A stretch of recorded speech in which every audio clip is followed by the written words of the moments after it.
Ladies and gentlemen. All right, here we go. The following is an exclusive presentation from the Howard Stern channels. The world of Howard Stern never stops. The Howard Stern channels present the show that dares to enter the chaotic brain of the mad genius known as Sour Shoes. Can you see the real me? Mother! This is Embedded. I'm embedded with John Lieberman. Ooh. Michael Del Campo has been entertaining tens of millions of listeners on the Howard Stern Show since 1999. You may be asking, who the hell is Michael Del Campo? In this series of Embedded, we answer that question, uncovering the man or man-child behind the myth, nay, the legend known to the world as Sour Shoes. And while an ability to spew out a seemingly unlimited amount of toy piano cover versions of cheesy pop songs is amazing in its own right, it's Sour's ability to perfectly impersonate a number of high-profile radio personalities that make him a superstar. His impression of Stern Show executive producer Gary Dell'Abate is indistinguishable from the real Baba Booey. It was okay, so let me set the stage. It was 30 years ago today. We were playing at Shea Stadium, and the number one song in the land this week, 30 years ago, was REO Speedwagon, Can't Fight This Feeling. His impression of former Stern Show staffer and comedian Artie Lang is hilarious and spot on. When she made this, she made Alfredo, fettuccine Alfredo. It was so awesome with the cremette pasta. And the list goes on and on. Ronnie the limo driver. Grips the road, good at handles, okay. Why? What do you know? You got a problem with that? Dude, you got a problem with that? You're going to come up, you want to drive with me? Former Stern Show writer Jackie Martling. Hey, how did the baseball team score without a single man crossing home plate? It was an all-girls team.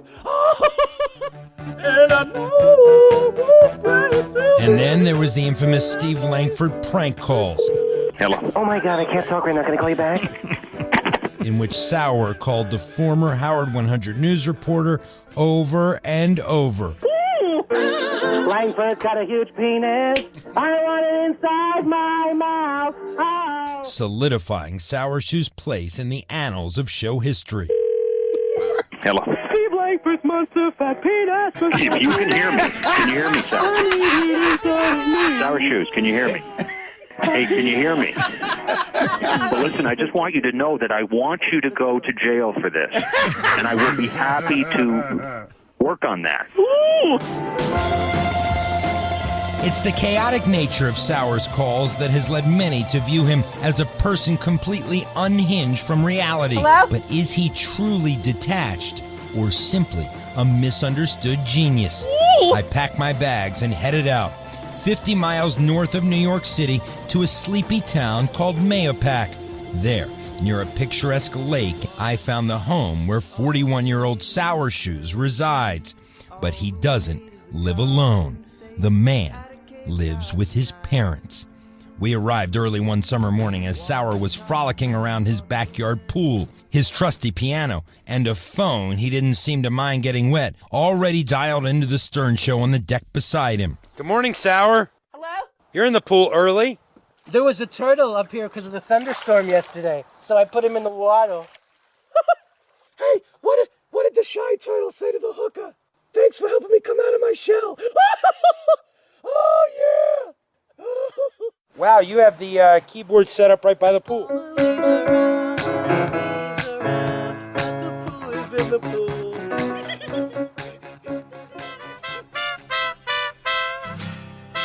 As Sour floated effortlessly on the water, I noticed the toys strewn about the backyard area. You mentioned this idea that you want time to slow down. Is that why sometimes you do the baby voice? Yeah. Is that why? Talk to me about that. Yeah, I think that's what it is. I think like I've had it so great since I was a baby that I'm trying to hold on to all those things. Maybe that's what it is.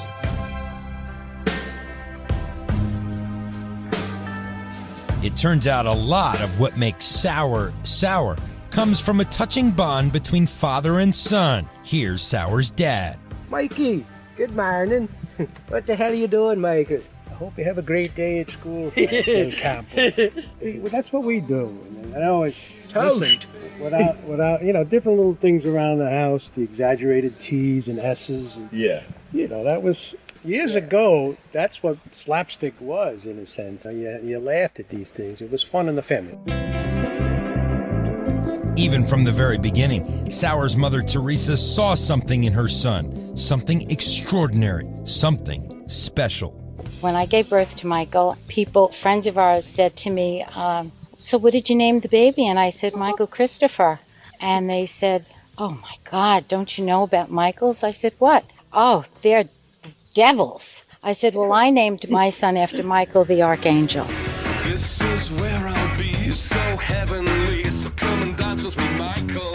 Michael Del Campo's close bond with his childhood also marked the beginning of what would define him in the world of The Stern Show.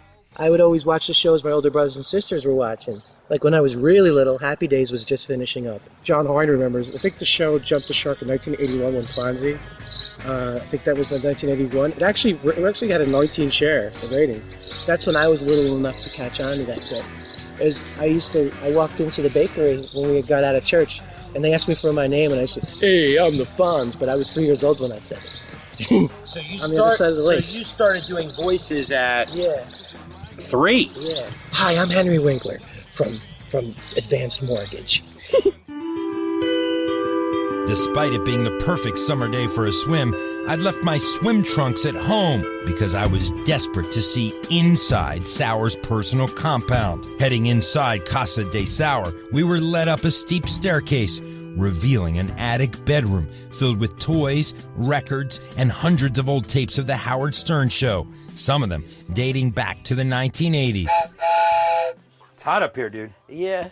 Take me into your attic here. These are my collector's trays. The Hulk and Spider-Man that I got when I was little. Jew!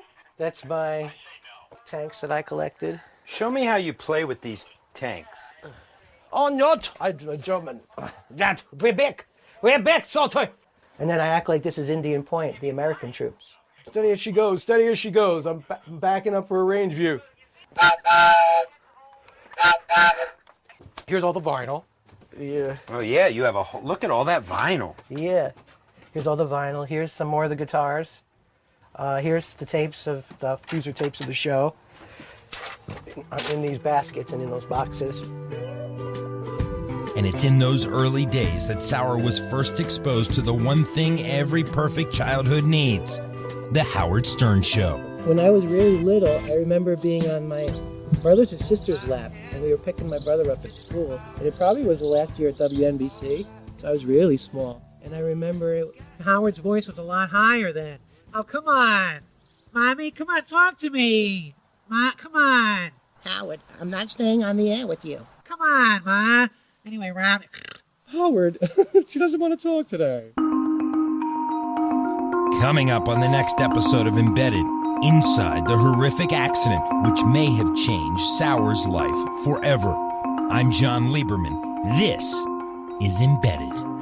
Listen this week for more Sauer Shoes Embedded on Howard 100 and Howard 101, or you can binge listen to all 5 episodes with the new and improved Sirius XM app. Learn more at Sirius